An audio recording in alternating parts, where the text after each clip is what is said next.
ओम शांति। गति सद्गति दाता, बेहद का बाप, करन करावनहार, ब्रह्मा तन में इस सृष्टि पर अवतरित होकर हम चैतन्य सितारों को आप समान बनाते हैं। हमें दुख की दुनिया से निकाल सुख की दुनिया में ले जाने के लिए ऊंचे से ऊंचा ज्ञान देते हैं। तो आइए रिवाइज करते हैं आज के 22 फरवरी 2024 के मधुर महावाक्यों को। शरीर से जीते जी मरने का अभ्यास कौन सा है? मैं भी आत्मा, तुम भी आत्मा। शरीर से जीते जी मरने का अभ्यास करने से क्या होगा? ममत्व निकल जाएगा। सबसे ऊंची मंजिल कौन सी है? सभी देहधारियों से ममत्व निकल जाए, सदा भाई भाई की स्मृति रहे। ऊंची मंजिल पर कौन पहुंच सकते हैं? जो निरंतर देही अभिमानी बनने का अभ्यास करते हैं। सबसे ऊंची मंजिल पर पहुंचने वालों की निशानी क्या है? जिस्म से प्यार नहीं करते, शरीर का भान टूटा हुआ रहता। किस बात को पक्का करना है? हमको बाप के पास जाना है। 84 का चक्र पूरा हुआ, फिर शुरू होना है। जीते जी हम कौन सी बात समझते हैं? हम आत्मा हैं, हम बाबा के साथ चले जाएंगे। ये शरीर आदि कुछ भी नहीं ले जाना है। अब बाबा आया है, कुछ तो नई दुनिया में ट्रांसफ़र कर दें। बाबा बार बार बच्चों को कौन सी बात समझाते हैं?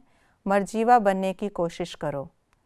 सेवा और स्व पुरुषार्थ का बैलेंस रखने के लिए क्या याद रखना है? बाप करावनहार है और मैं आत्मा करनहार हूँ। करनहार और करावनहार, इन शब्दों को स्मृति में रखने से क्या फ़ायदा होगा? बैलेंस सहज बनेगा, सर्व की ब्लेसिंग मिलेगी। अपने को करावनहार समझने से क्या नुकसान होता? बैलेंस नहीं रहता, माया अपना चांस ले लेती। नज़र से निहाल करने की सेवा करने की युक्ति क्या है? बाप दादा को अपनी नज़रों में समा लो। आज की मुरली के अनुसार शब्दों के अर्थ इस प्रकार हैं। न्यारा अर्थात मरा हुआ, ऊंच ते ऊंच अर्थात परम धाम, सेवा और स्व पुरुषार्थ अर्थात योग युक्त, मरकर चलना अर्थात अपने को आत्मा समझना, कर्मयोगी अर्थात कर्म करते हुए भी योग का बैलेंस। कुछ बातों के लिए बाबा ने बताया ऐसा क्यों है। शिव बाबा से कशिश होती है क्योंकि एवर प्योर है। इस शरीर का भान निकालना है क्योंकि बाप के साथ जाना है। किसी देहधारी से ममत्व नहीं रखना है क्योंकि अब घर चलना है। देहधारी की याद एकदम उड़ा देनी चाहिए क्योंकि मंजिल बहुत ऊंची है। सब बातों को छोड़ एक से ही बुद्धि योग लगाना है क्योंकि विदेही से ही वर्षा मिलना है। हमको जीते जी मरने की मेहनत करनी पड़ती है क्योंकि जन्म जन्मांतर इस शरीर में रहते आए। सतो प्रधान आत्मा कशिश करती है, अपवित्र आत्माओं को खींचती है क्योंकि आत्मा पवित्र है। क्या होने से क्या होता है?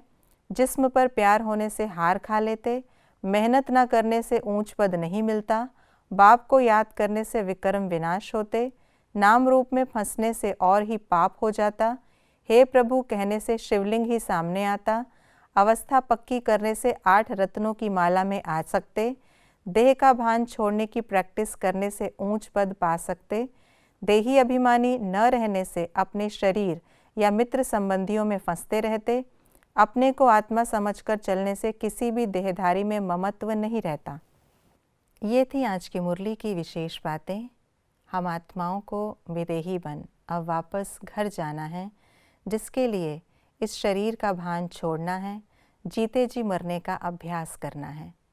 ओम शांति।